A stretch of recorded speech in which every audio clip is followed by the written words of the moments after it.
Chapter 7. Maneuvering. Sun Tzu said, "In war, the general receives his commands from the sovereign. Having collected an army and concentrated his forces, he must blend and harmonize the different elements thereof before pitching his camp. After that comes tactical maneuvering, than which there is nothing more difficult. The difficulty of tactical maneuvering consists in turning the devious into the direct, and misfortune into gain. Thus, to take a long and circuitous route, after enticing the enemy out of the way, and those starting after him, to contrive to reach the goal before him, shows knowledge of the artifice of deviation. Maneuvering with an army is advantageous, with an undisciplined multitude most dangerous. If you set a fully equipped army in march in order to snatch an advantage, the chances are that you will be too late. On the other hand, to detach a flying column for the purpose involves the sacrifice of its baggage and stores. Thus, if you order your men to roll up their buff coats and make forced marches without halting day or night, covering double the usual distance at a stretch, doing 100 li in order to wrest an advantage, the leaders of all your 3 divisions will fall into the hands of the enemy.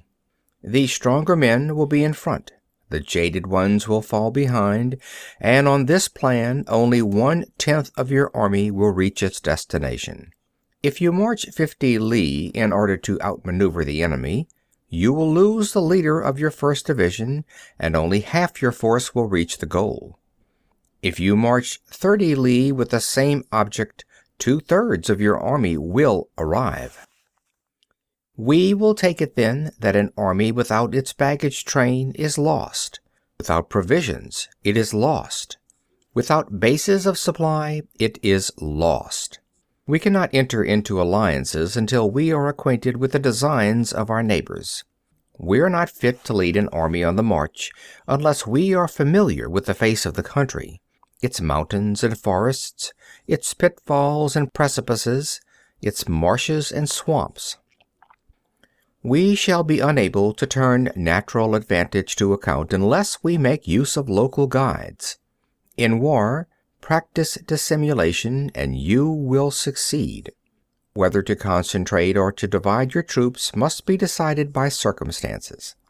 Let your rapidity be that of the wind, your compactness that of the forest. In raiding and plundering be like fire, in immovability like a mountain. Let your plans be dark and impenetrable as night, and when you move, fall like a thunderbolt. When you plunder a countryside, let the spoil be divided amongst your men. When you capture new territory, cut it up into allotments for the benefit of the soldiery. Ponder and deliberate before you make a move. He will conquer who has learnt the artifice of deviation. Such is the art of maneuvering. The Book of Army Management says, "On the field of battle the spoken word does not carry far enough, hence the institution of gongs and drums. Nor can ordinary objects be seen clearly enough, hence the institution of banners and flags." Gongs and drums, banners and flags, are means whereby the ears and eyes of the host may be focused on one particular point. The host thus forming a single united body, it is impossible either for the brave to advance alone, or for the cowardly to retreat alone. This is the art of handling large masses of men. In night fighting, then, make much use of signal fires and drums, and in fighting by day, of flags and banners, as a means of influencing the ears and eyes of your army. A whole army may be robbed of its spirit. A commander-in-chief may be robbed of his presence of mind. Now, a soldier's spirit is keenest in the morning. By noonday it has begun to flag, and in the evening his mind is bent only on returning to camp. A clever general, therefore, avoids an army when its spirit is keen, but attacks it when it is sluggish and inclined to return. This is the art of studying moods. disciplined and calm, to await the appearance of disorder and hubbub amongst the enemy. This is the art of retaining self-possession. To be near the goal while the enemy is still far from it. To wait at ease while the enemy is toiling and struggling. To be well fed while the enemy is famished. This is the art of husbanding one's strength. To refrain from intercepting an enemy whose banners are in perfect order. To refrain from attacking an army drawn up in calm and confident array. This is the art of studying circumstances. It is a military axiom not to advance uphill against the enemy, nor to oppose him when he comes downhill. Do not pursue an enemy who simulates flight.